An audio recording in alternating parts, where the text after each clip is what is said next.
जय हिंद दोस्तों। भिन्न फ्रैक्शन एक ऐसा चैप्टर है जो कि प्रत्येक एग्ज़ाम में इसके कुछ पार्ट रहते हैं।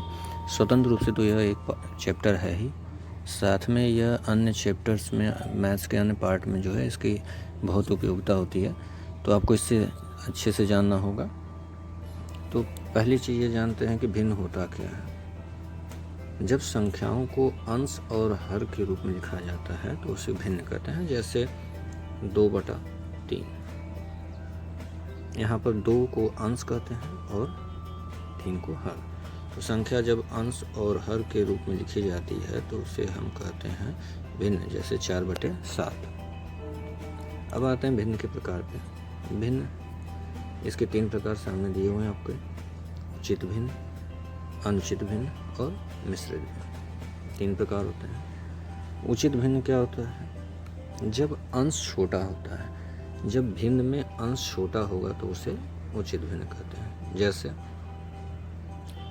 2/3, तो यहाँ पर 3 हर है, वो बड़ा है और अंश छोटा है, तो अंश छोटा है तो ये क्या हो गया? उचित भिन्न। अनुचित भिन्न जब अंश बड़ा होता है। जैसे एग्जांपल ले लीजिए, 5/2 कर दीजिए, तो यहाँ पर 5 जो है अंश है वो बड़ा है हर से, हर 2 है। अब आगे चलते हैं मिश्रित भिन्न।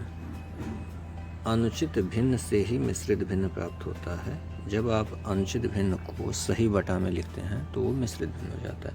जैसे 5/2 आपको है, तो इसमें आप इसको भाग दीजिए 5 में 2 से, तो 2 बच जाएगा, 2 दूना 4 और 1/2। 2 सही 1/2, इसे भिन्न रूप में लिख सकते हैं। 2 सही 1/2, क्योंकि 2 से भाग दिए, 2 दूना 4, बचा 1 ऊपर, 1 में 2 से भाग देंगे, 2 से 1/2।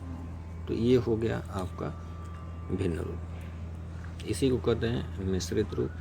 और उचित भिन्न और अनुचित भिन्न में सबसे बड़ा जो अंतर होता है वो ये चीज़ है कि अंश इसका जो है छोटा होता है और इसका बड़ा होता है। और मिश्रित भिन्न में पूर्णांक, ये 2 जो पूर्णांक है, और साथ में भिन्न, एक भिन्न रूप दोनों हो जाता है। जब हम अनुचित भिन्न को पूर्णांक और भिन्न दोनों के रूप में लिखते हैं, अर्थात सही बटा में लिखते हैं, अर्थात मिश्रित रूप में लिख देते हैं, तो इसी को कहते हैं मिश्रित भिन्न। अब ध्यान देने की बात है कि उचित भिन्न और अनुचित भिन्न को अगर फिगर समझा जाए तो वो कैसे होगा, जो कि आपको आगे के चैप्टर्स में हेल्पफुल होगा, सहयोग करेगा। उचित भिन्न जब भी कहता है तो वो एक का पार्ट होता है, किसी एक वस्तु के अंश की बात करेगा, किसी एक वस्तु के भाग की बात करेगा, किसी एक वस्तु के कुछ टुकड़ों की बात करेगा। जैसे मान लीजिए यह कोई वस्तु है, यह कोई वस्तु हो गई, कोई एक वस्तु है। अब ध्यान दीजिए कि यह कहता क्या है कि 2/3, मतलब हर को देखिए, आधार को हमेशा, आधार जो है 3 कह रहा है तो इस वस्तु को इसका 3 भागों में बांटना होगा। ये कह रहा है कि वस्तु को पहले 3 भाग में बांट दीजिए। कोई एक वस्तु है, उसको 3 भाग में बांट दीजिए। अब अंश कह रहा है 2, तो आप 2 इसके 2 भागों को लेने को कह रहा है कि आप इसको 3 भाग में बांटिए और उसमें से 2 भाग को निकाल लीजिए। तो यही जो 2 भाग है, इसी को कहेंगे कि हमने 2 भाग निकाल लिया, किसमें से? 3 भाग में से। तो इसी को कहते हैं 2/3। अब जब जो बचा हुआ भाग है उसको कैसे जानेंगे? तो बचे हुए भाग को, यह कितने भाग में था? 1 2 3 भाग था, तो आधार में 3 भाग, इसमें से बचा कितना है? 1 भाग, तो इसको कहेंगे 1/3। तो ये भाग आपका जो बचा हुआ है वो हो गया 1/3। अब आते हैं मिश्रित भिन्न या अनुचित भिन्न और मिश्रित भिन्न। अनुचित भिन्न ही आगे जाकर बनता है मिश्रित भिन्न। तो यहाँ से ध्यान देते हैं, कह रहा है 2 सही 1/2। 2 तो पहले 2 कह दिया, मतलब वस्तु जो है आपको पहले उसमें से 2 ले लेना है। 2 पूर्णांक है तो 2 वस्तु पूरी की पूरी आपको लेनी पड़ेगी। तो लेते हैं, 1 वस्तु हो गई, यह 2 वस्तु हो गई। 2 वस्तु हमने पूरी की पूरी ले ली। अब उसके बाद कह रहा है 1/2, मतलब 1 वस्तु और लीजिए और उसका आधा कर दीजिए। तो ये हमने 1 वस्तु और लिया और इसका आधा कर दिया। तो ये दो वस्तु पहले ले लेना था, ले लिया, उसके बाद एक वस्तु और लिया और उसका आधा कर दिया, तो ये हो गया। अब ये जो रंगीन कलर्ड भाग है, आपका जो रंगीन पार्ट दिख रहा है, यही हुआ 2 सही 1/2। तो यहाँ पर आपको समझ में आ गया होगा कि जब यह भाग जो है 2 सही है 1/2, मतलब यहाँ पर 2 पूर्णांक है और भिन्न है, इनका मिश्रण है, पूर्णांक और भिन्न से मिलकर बना होता है।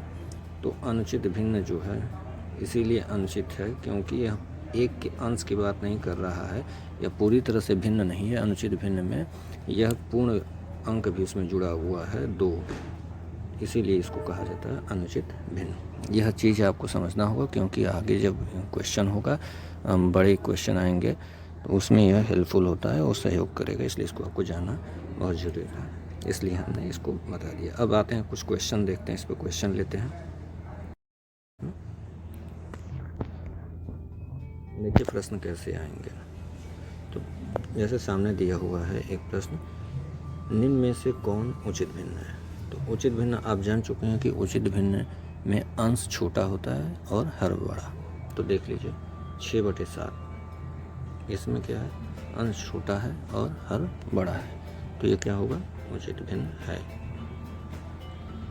अगला देखते हैं 4/5, यहाँ पर अंश बड़ा है जबकि हर छोटा है, तो इसका मतलब यह क्या हो गया, यह जो है अनुचित भिन्न हो गया। उसी तरीके से 3/2, इसमें भी अंश जो है बड़ा है लेकिन हर छोटा है, तो यह अनुचित भिन्न हो गया। आगे देखते हैं 9/7, यहाँ भी अंश बड़ा है और हर छोटा है, तो यह अनुचित भिन्न हो गया। तो आपको आंसर मिल गया कि उचित भिन्न 6/7 है। ऐसे अगर प्रश्न आते हैं तो आपको कर लेना होगा। और ऊपर अभी आपको जो फिगर में समझाया गया जो चीज़ की आप कैसे सॉल्व करेंगे, तो दोस्तों आपको ये चीज़ें समझ में आ गई होंगी। अब आपको ये ध्यान देना है कि उचित भिन्न का जो है आगे ज़्यादा उपयोग होगा, और उचित भिन्न में जो भी बात होती है वो एक वस्तु के टुकड़े की बात होती है। तो इस वस्तु को, चाहे किसी एक वस्तु को 2 भाग में, 3 भाग में, जितने भी टुकड़े किए जाएंगे, तो उनका योगफल हमेशा 1 होगा। मतलब जैसे यहाँ 2/3 है और ये बचा हुआ भाग 1/3 है, तो इन दोनों का योगफल हमेशा 1 आएगा। कैसे, देख लीजिए, 2/3 प्लस 1/3 जोड़ दीजिए, हर में बराबर है दोनों का, तो एलसीएम 3 हो जाएगा। ऊपर का जब जोड़ेंगे आप 2 1 3, 3 से 3 कटेगा, 1 आएगा। तो हमेशा जो है एक वस्तु की बात करता है, इसलिए 1 ही आएगा, इनका योगफल हमेशा 1 आएगा। तो ये आगे जो प्रश्न होंगे उसमें इसका यूज होगा, ये काम आएगा, इसलिए इसको आपको ख़ास तौर से ध्यान देने की ज़रूरत है। ठीक है दोस्तों, अगले वीडियो में जो है आगे के पार्ट जो है इसके बताए जाएंगे। जितने भी पार्ट होंगे भिन्न को पूरी तरह कंप्लीट किया जाएगा, कोई भी प्रकार का क्वेश्चन भिन्न का जो है बचेगा नहीं। इसी तरीके से आगे आप वीडियो पे बने रहिए। धन्यवाद।